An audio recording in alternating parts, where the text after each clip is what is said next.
આજની ધર્મકથા. પ્રણામ.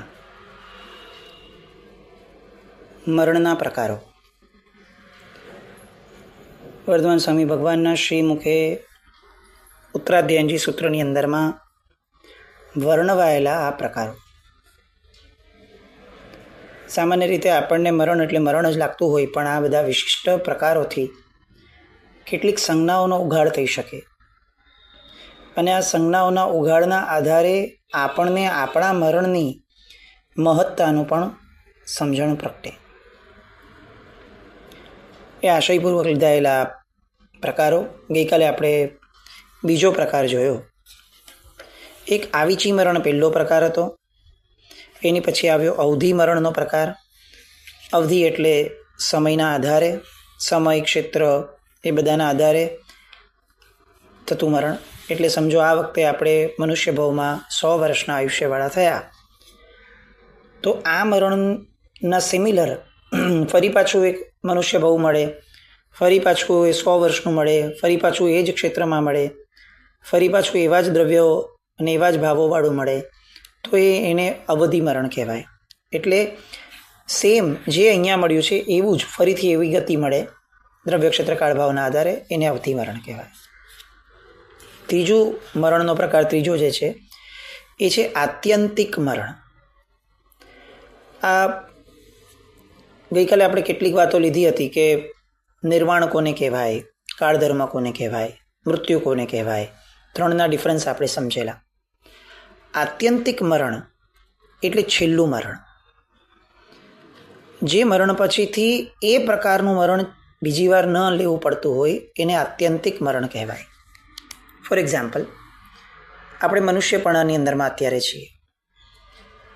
હવે ભવિષ્યની અંદરમાં ક્યારેય મનુષ્યપણું ન લેવાનું હોય, ક્યારેય નહીં, છેક મોક્ષ ન જઈએ ત્યાં સુધી, તો આ મનુષ્યના મરણને આત્યંતિક મરણ કહેવાય. કેટલીક વાર આપણે સ્તુતિઓમાં, સ્તવનોમાં વગેરેમાં સાંભળીએ છીએ કે શત્રુંજયની સ્પર્શના થઈ હોય અને એવી આરાધના થઈ હોય તો નરક તિર્યંચ ગતિ નિવારા, ધન્ય ભાગ્ય હમારા, સ્તવનની આ કડીઓ આવે છે. તો એ કડીઓ આપણને સૂચવે છે કે કેટલાક એવા ઉછળતા ભાવોથી કેટલાક ઉત્તમ તત્વોની આરાધના થઈ જાય તો ફરીથી તે ગતિઓમાં ક્યારેય જવાનું નથી આવતું. જો એવું થાય, ફોર એક્ઝામ્પલ, આપણે અત્યારે શત્રુંજયની નવાણું આ ભાવમાં કરી છે, બહુ ઉત્તમ ભાવોથી થઈ, બહુ ઉત્તમ અધ્યવસાયોથી થઈ, તો તિર્યંચ ગતિ આપણી દૂર થઈ ગઈ. તો હવે જે આપણે છેલ્લી તિર્યંચ ગતિ કરી હતી ને એ આપણું આત્યંતિક મરણ તિર્યંચ ગતિના આધારે. કેમ? તો કે હવે મોક્ષ સુધી ક્યારેય તિર્યંચ ગતિ નહીં મળે. તો આમાં આત્યંતિક મરણની વ્યાખ્યામાં જે અંતિમ છે, કાયમ માટેનું અંતિમ, એને આપણે ગણ્યું છે. કેવળી ભગવંતો જ્યારે નિર્વાણ પામે છે અથવા તીર્થંકર પરમાત્માઓ જ્યારે નિર્વાણ પામે છે ત્યારે એ એમનું દ્રવ્ય ક્ષેત્ર કાળભાવ તમામ સ્વરૂપે આત્યંતિક મરણ છે, કારણ કે હવે એમને મરણ પામવાનું જ નથી. આપણે અત્યારે મરશું તો આપણું એ મરણ આત્યંતિક નહીં ગણાય, કારણ કે આપણે હજી ઘણા જન્મ બાકી છે, એટલે ઘણા મરણ પણ બાકી છે. તો આ ચોથું મરણ. પાંચમું મરણ જે છે એ વલન મરણ. એમાં શું હોય તો એમાં કેટલીક વસ્તુઓ અલગ પ્રકારે લખી છે. જેમ કે કોઈ એક મહાત્મા છે કે કોઈ એક વ્યક્તિ છે, એને ચારિત્રનું પાલન કરવું હવે દુષ્કર થવા લાગ્યું. હવે એ ચારિત્ર જીવનને વધુ પાડી શકે એમ નથી. તો એને શું કરવું પડે? તો કે એની પાસે બે જ ઓપ્શન રહે. યા તો ચારિત્ર જીવન છોડી અને સંસારમાં જવાનું, એક. બીજું તો કે બીજું હવે ત્યાં તો જવું નથી, સંસારમાં એ શક્ય નથી લાગતું અથવા એ અનુકૂળ નથી થતું, તો કે હવે અણસણ સ્વીકારી લેશે અને અહીંયા જ સામેથી ચડીને મૃત્યુને લઈ લેશે. તો આ રીતનું જે મરણ છે એ મરણને વલન મરણ કહેવાય, કે જેમાં આપણે સંયમનો પરિણામ નાશ પામ્યો છે, હવે એને વધારે નબળા પરિણામમાં જવું નથી, અને આનો અંત લાવવા માટે સામે ચડીને મરણને વહોરવું છે એ વલન મરણ કહેવાય. એની પછીનું મરણ છે વશાર્ત મરણ. આ બહુ ઇન્ટરેસ્ટિંગ મરણ છે. કોઈ એક વ્યક્તિ કે કોઈ એક જીવ પાંચેય ઇન્દ્રિયના વિષયની અંદરમાં તડપીને મરે, એના વિયોગમાં, એના વિરહમાં, એને વશાર્ત મરણ કહેવાય. આપણે આવું સાંભળ્યું છે અને વાંચ્યું બી હશે ઘણીવાર કે પતંગિયાઓ જે છે એ સંગીતની અંદરમાં એ રૂપની અંદરમાં દીવો જે છે એના રૂપની અંદરમાં એટલા આસક્ત થઈ જાય કે અંતે એમાં પડીને મરી જતા હોય છે. આપણે એવું સાંભળ્યું છે કે મૃગ હોય છે, હરણ, એને સંગીતનો બહુ શોખ હોય છે. તો સંગીત વાગે એટલે તે ક્ષેત્રોમાં જાય અને ત્યાં એને શિકારી એનો શિકાર કરી લે, એને મૃત્યુ આપી દે. આ બધા જે મરણો છે એ બધા મરણો એને વશાર્ત મરણ કહેવાય. પાંચેય ઇન્દ્રિયના વિષયો, શબ્દ, રૂપ, રસ, ગંધ અને સ્પર્શ, આ બધાની પાછળ જીવ પાગલ બની અને જ્યારે પોતાના મૃત્યુને આમંત્રે છે ત્યારે એને વશાર્ત મરણ કહેવાય. આ પ્રકારને થોડો ડિટેલમાં લેવા જેવો એટલા માટે લાગે છે કારણ કે આપણા જીવનમાં પણ આવા વશાર્ત મરણો શક્ય છે. પાંચેય ઇન્દ્રિયોમાંની એક ઇન્દ્રિય છે સ્વાદેન્દ્રિય, જીભ. સમજો આપણને ખ્યાલમાં છે કે ભાઈ આ વસ્તુ ખાવાથી હું ધીરે ધીરે મારા શરીરને બગાડીશ, વિકૃત કરીશ અને વિકૃત કરતાં મોટી વ્યાધિ આવશે ને હું મરી જઈશ. અને તેમ છતાં હું એ વસ્તુનો ત્યાગ નથી કરતો, હું એને વાપરું છું. તો ઓન ધેટ વેરી મુમેન્ટ હું વશાર્ત મરણને આમંત્રું છું અને વશાર્ત મરણના પ્રકારમાં મારી જાતને ફિટ કરું છું. આપણે એક્ઝામ્પલથી જોઈએ. આજની જનરેશન એસ્પેશિયલી, અથવા આપણે બધા લોકો ઘણી બધી વાર આપણે વાંચ્યું, સાંભળ્યું છે, જોયું છે કે ભાઈ કેટલીક વસ્તુઓ ખાવાથી કેન્સર થઈ શકે છે, કેટલીક વસ્તુઓ ખાવાથી શરીરમાં લીવરના, કિડનીના પ્રોબ્લેમ થઈ શકે છે. જંક ફૂડ છે, જંક ફૂડ ખાવાથી શરીરની અંદરમાં ટોક્સિક બહુ વધી જાય છે, બીજા પણ અનેક ડેમેજ થાય છે, એના કારણે માણસ જલ્દી મરી શકે છે. કેટલીક વસ્તુઓ ખાવાથી હાર્ટના પ્રોબ્લેમ થાય છે. આપણને ડાયાબિટીસનો રોગ થયો છે અને કેટલીક મીઠાઈઓ આડેધડ ખાવાથી આપણને એ જે વ્યાધિ છે એ અતિશય વધી અને અંતે એ કિડની ફેલ્યોરના માધ્યમે જઈ અને મૃત્યુ સુધી આપણને પીડા આપી શકે છે. આવું બધું જ ખબર હોવા છતાં આપણે જ્યારે એ વિષયની અંદરમાં આસક્ત બની અને એ વિષયનું સેવન કરીએ છીએ ને ત્યારે આપણે વશાર્ત મરણને પામીએ છીએ, શરૂઆત કરીએ છીએ. અને આ વશાર્ત મરણ માટે ભગવાને શબ્દ વાપર્યો છે કે આ મરણથી મરનારાઓ પ્રાયઃ દુર્ગતિમાં જાય છે. કેટલા બધા લોકો આપણને આવા ખબર છે કે જે પોતાના પતિ માટે ઝૂરીને મરી જતા હશે, કોઈક પોતાના પ્રિય પાત્રના વિરહમાં આગમાં પડીને મરી જતા હશે. આવા મરણનો પરિણામ એ દુર્ગતિ છે. હવે આપણે જે જીવન જીવીએ છીએ અત્યારે એમાં આપણે આ વિચારવાનું છે. ઘણી બધી વાર આપણે બોલીએ છીએ જોઈએ તેવા અરે પડશે તેવા દેવાશે, જોયું જશે, થાય ત્યારે જોયું હોય, એમાં શું અત્યારે જલસા કરી લો, પછી જોઈ લેશું. આ રીતે વિષયના, કોઈ પણ પ્રકારના વિષયના, પછી એ સ્પર્શનું સુખ હોય, સ્વાદનું સુખ હોય કે ગમે તે પ્રકારનું સુખ હોય, એવા સુખની પાછળ આપણે જ્યારે શરીરને હોમી દઈએ છીએ ત્યારે આપણે વશાર્ત મરણ તરફ જઈએ છીએ. અને વશાર્ત મરણનું આત્યંતિક પરિણામ દુર્ગતિ છે એવું સ્વયં પ્રભુએ શ્રીમુખે કહ્યું છે. એટલે હવે બે વસ્તુ થશે. સ્વાદ માટે મૃત્યુ સુધી પહોંચાડી શકે એવા દ્રવ્યો વાપરવા સમયે આપણે બે વસ્તુઓ પ્રોમિનન્ટલી ઇમિડિયેટ લેવલ પર કરીએ છીએ. નંબર 1, આપણું શરીર એને મૃત્યુ તરફ ધકેલીએ છીએ, અને નંબર 2, આવા મૃત્યુને પામી આપણે આપણા આત્માને દુર્ગતિ તરફ ધકેલીએ છીએ. મરણનો આ પ્રકાર છે અને આને મરણ કીધું છે. એવું નથી કે આપણે એનાથી બીમાર થઈએ છીએ, નહીં, આ મરણ જ છે. કેમ? તો કે ઇન્દ્રિયોને આધીન થઈ અને પોતાના ઘાત તરફ આગળ વધવું એ તાત્કાલિક મરણ છે. કદાચ જગતની અપેક્ષા એ મરણ નથી, કારણ કે એને દેખાતું નથી. એ જેને મરણ કે છે એ વ્યાખ્યાની સાથે બંધ બેસતું નથી, પણ એ આત્મિક મરણ છે. આત્મા વિષયોને આધીન થઈ, પૂદગલોને આધીન થઈ, પોતાની વાસનાઓને આધીન થઈ, પોતાની ઘેલછાઓને આધીન થઈ જ્યારે આત્માના કોઈ એક સ્વરૂપનો ઘાત કરવાની દિશા તરફ પગલું ભરે અને એટલો નિર્ધ્વંસ, એટલા ક્રૂર પરિણામવાળો થઈ જાય કે પોતાની જાતનો પણ હ્રાસ થતો હોય તો પણ એને વાંધો ન આવે, તો એ સ્વયં એક મૃત્યુ છે.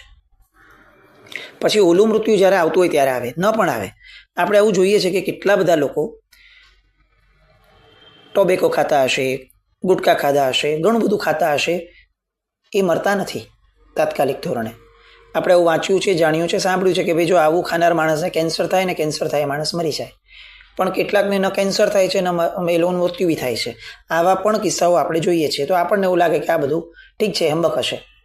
એવું નથી. એ કદાચ દેખીતું મરણ નથી પામતો, પણ એ વ્યસનને વશ થઈ અને એને આત્માનું પોતાનું વશાર્થ મરણ એ તો ચોક્કસપણે સેવ્યું છે. જે આજે કદાચ આપણી દેખીતી આંખ જોઈ નથી શકતી, કર્મના ચોપડે લખાઈ ગયું છે. હવે આ મરણના આધારે એને દુર્ગતિ તરફ તો જવું જ પડશે. અને દુર્ગતિ એ પણ એક ભવની હોય એવું માનવાને કોઈ સ્થાન નથી, કારણ કે આપણે એવા કોઈ આત્મિક પરિણામો લઈને નથી ગયા કે ગમે તે ગતિમાં જશું આવતા ભવે આપણે ત્યાંથી એ ધર્મ પામશું. એવી તો કોઈ આપણી લક્ષણવંતી સ્થિતિ નથી. તો એનો મતલબ કે એક દુર્ગતિ એ ભવાંતરની દુર્ગતિની પરંપરા આપી શકે એમ છે. વશાર્થ મરણનો આ પ્રકાર આપણે ખાસ સમજવા જેવો છે. એના પછીનું છઠ્ઠું મરણ છે અંતઃશલ્ય મરણ. આ મરણ પણ ઇન્ટરેસ્ટિંગ છે આપણા બધા માટે. લજ્જાથી, ગારવથી, બહુશ્રુતના અભિમાનથી જેઓ ગુરુને પોતાના પાપો કહેતા નથી એવા માણસો આવા પાપને અંદર રાખીને જ્યારે મરે છે ત્યારે એના મરણને અંતઃશલ્ય મરણ કહેવાય છે. આપણને આ મરણ પણ લાગુ તો પડે જ છે. આપણી નજર સામે લક્ષ્મણજીનું દ્રષ્ટાંત છે, રૂકમિણીજીનું દ્રષ્ટાંત છે. આપણે ધર્મકથાઓમાં આ બધા દ્રષ્ટાંતોને પણ સેવ્યા છે. પાપો કર્યા, ખોટું કામ કર્યું, ખોટા વિચારો કર્યા, પણ એને એક્સપ્રેસ કરવામાં યા તો આપણને શરમ આવે છે, યા તો અહંકાર નડે છે, અને યા તો આપણું જ્ઞાનીપણું અથવા આપણું મોટાપણું લજવાશે એવા સ્ટેટસનો વિચાર આવે છે. અને આ ક્યાં સુધી ચાલ્યું તો કે છેક મરણ સુધી ચાલ્યું. તો હવે એવું મરણ કે જેમાં અંદર શલ્ય રાખીને મર્યા છે એ મરણને અંતઃશલ્ય મરણ કહેવાય. આ પ્રકારથી આપણે સમજી શકીએ છીએ કે જીવનમાં જ્યારે જ્યારે આપણે પોતાના પાપનો બચાવ કરવાનો વિચાર કરીએ છીએ ત્યારે ત્યારે ઓન ધેટ વેરી મુમેન્ટ પણ આપણું અંતઃશલ્ય મરણ થાય છે. દેખીતી રીતે આપણે જ્યારે મરશું ત્યારે મરશું, એને આપણે નથી રોકી શકવાના. આ અંતઃશલ્ય મરણને આપણે રોકી શકવાના છીએ. આ વશાર્થ મરણને આપણે રોકી શકવાના છીએ. કેટલીક વાર એવું લાગે આપણને, ભગવાનના શાસનની વાતો જે રીતે આપણી સામે મુકાઈ છે, એસ્પેશિયલી યંગર જનરેશનને એવું લાગે કે યાર તમે લોકો જીવવા જ નથી દેતા. આમાં પાપ, આ કરો તો આ થઈ જાય, આ કરો તો આ થઈ જાય, આ કરો તો આ થઈ જાય. અરે મને right now I am living and I want to enjoy. મને એન્જોય કરવા દો, વાત પૂરી કરી નાખો. આ પ્રકારની એક માનસિકતા આ જનરેશનમાં તો આવે જ છે એજ્યુકેશનના આધારે. આપણને પણ ઘણી વાર લાગે કે ભાઈ હવે બહુ આવું બધું વિચારવા બેસે તો કાંઈ જીવાતું નથી, જીવીએ. સાયકોલોજીકલી આ વાતને આપણે ખોટી સાબિત નહીં કરી શકીએ, કારણ કે માણસ એ સુખની પાછળ ઘેલો બન્યો છે, સુખ માટે જન્મ્યો છે. હવે એણે જેમાં સુખની કલ્પના કરી છે એમાં એને બહુ રોકીએ ને તો એ વ્યાબાદ, એ અંતરાય એ એને ખટકે. અને એ ખટકાને જો એ લોજિકલી ન સમજે, જો એ ઇમોશનલી ન સમજે તો એ એને ભાર લાગે. અને એ ભાર એના આધાર ઉપર એ એને ક્યારે પણ એ બર્ડનને ફગાવવા માટે અંદરથી તૈયાર થતો જાય. અને એક ક્ષણ એવી તો આવે કે જ્યારે એ બધા બર્ડનને ફેંકી દે, ફગાવી દે.